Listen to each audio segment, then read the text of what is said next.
उपस्थित पवित्र आत्माओं, अभी देश पूरी तरह से कोरोना से उभर भी नहीं पाया था, लेकिन देश के ऊपर संकट के बादल पुनः मंडराने लगे हैं।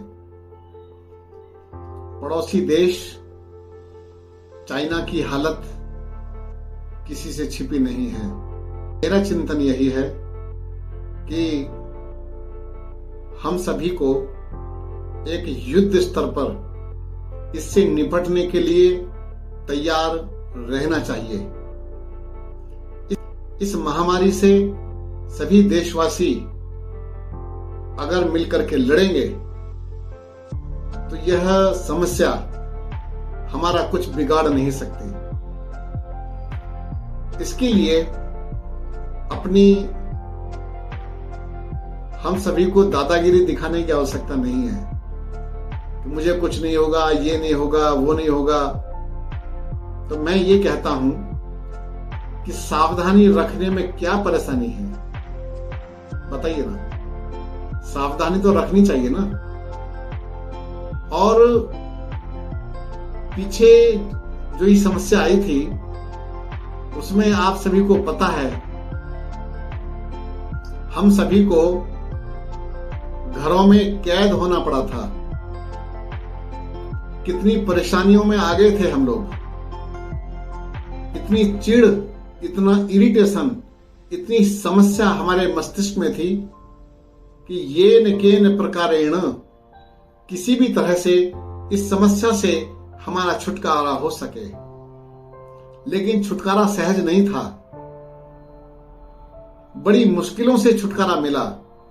मास्क जो हम लगाते रहे, उस मास्क से भी छुटकारा इतनी आसानी से नहीं मिला। अभी भी कई लोग सावधानी के तौर पर मास्क लगाकर ही चलते थे। कई लोगों को तो आदत ही बन गई।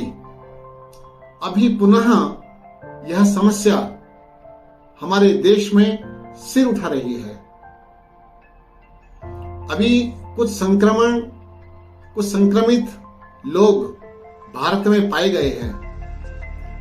तो हमें भी बहुत सावधान रखनी है। भीड़ भाड़ के इलाके में, क्षेत्रों में ना जाएं, इकट्ठे ना हो, मास्क पहन करके रखें।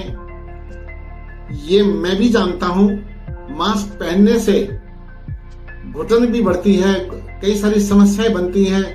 लेकिन यदि मास्क आपकी सुरक्षा करता है तो मुझे लगता है यह करना चाहिए। समय की मांग के आधार पर हमें सावधानी रखनी चाहिए।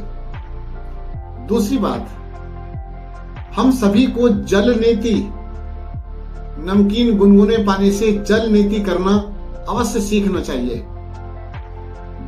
जल नीति मैं प्रयास करूंगा कि प्रैक्टिकल क्रियात्मक रूप से आपको 4 क्रियाएं इकट्ठी करके दिखाऊंगा, समझाऊंगा कि किस तरह से आप इन 4 क्रियाओं को करके बिल्कुल स्वस्थ रह सकते हैं और बचे रह सकते हैं। जल नीति, रबर नीति, तेल नीति और कुंजर क्रिया, मुलठी के पानी से कुंजर क्रिया।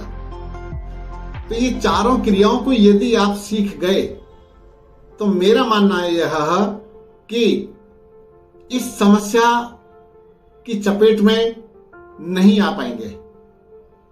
दवाइयां खाने की अपेक्षा प्राकृतिक तरीकों को अपनाएं, यह ज्यादा लाभदायक होगा। अपनी इम्यूनिटी बढ़ाएं, अपनी रोग प्रतिरोधक क्षमता को बढ़ाएं, और वह संभव है योगमय जीवन जी करके। आप प्रातःकाल में प्राणायाम करना प्रारंभ कर दें, थोड़ी सी उछल कूद करें, एक्सरसाइज करें, श्वास को फुलाइए। आपका श्वास नहीं फूलता, एक्सरसाइज कीजिए, थोड़ा फास्ट एक्सरसाइज कीजिए, डीप ब्रीदिंग एक्सरसाइज कीजिए। तो इसके करने से जब आप श्वास फूलेगा आपका, तो आपके फेफड़े वैक्यूम करेंगे, इनमें पावर आएगी, ये मजबूत होंगे। अभी जो लोग प्राणायाम करते हैं वे काफी देर तक श्वास रोकने के अभ्यासी होते हैं।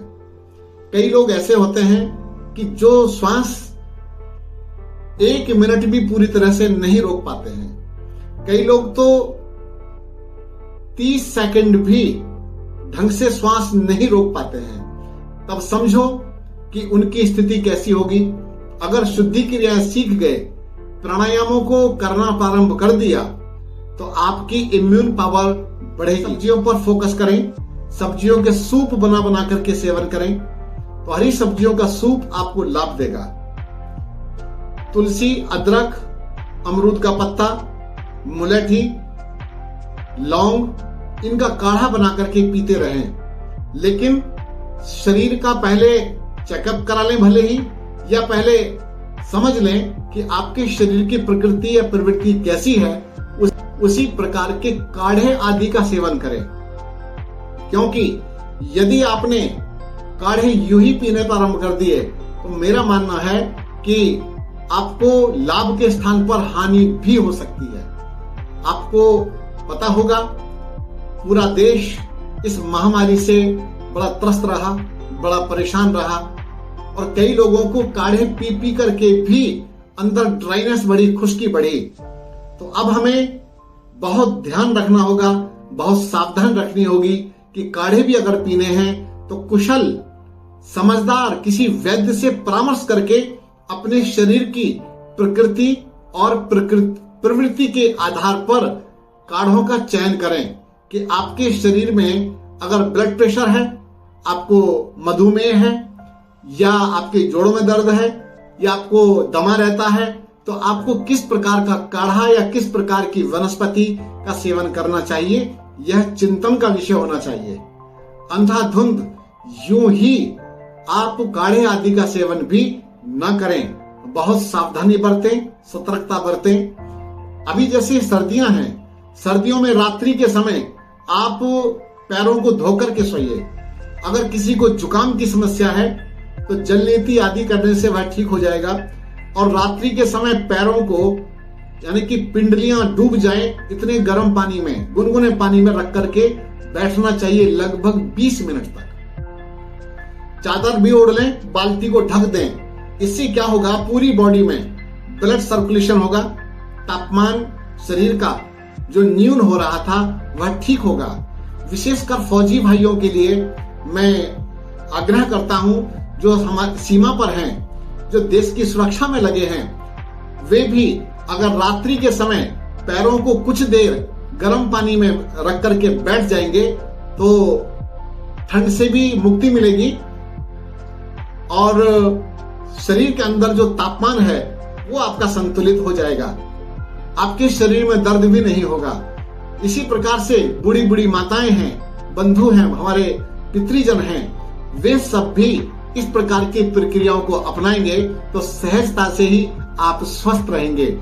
देखो, समस्या है तो सामना तो करना पड़ेगा ना, पीठ दिखा के भाग तो नहीं सकते। हम अपनी सावधानी स्वयं बरतें। कोई भी समस्या आती है उससे लड़ें, फाइट करें और हिम्मत न हारें। सभी देशवासियों से आग्रह करता हूं, बहुत सावधानी पूर्वक हमें आगे की यात्रा करनी है। आप को जो नियम, जो गाइडलाइन सरकार के द्वारा दी जाती है, उसका आप पूरी तरह से पालन करें। मैं नहीं चाहूंगा कि आप या आपका परिवार या आपका बच्चा कोई भी इस समस्या में उलझे। आप जानते हैं, जिसने अपना बेटा खोया, बेटी खोई, जिसने अपना पति खोया, जिसने भाई खो दिया अपना, जिसकी पत्नी चली गई, उसके दिल पर क्या गुजरी होगी। तो ये पुनः संभव है।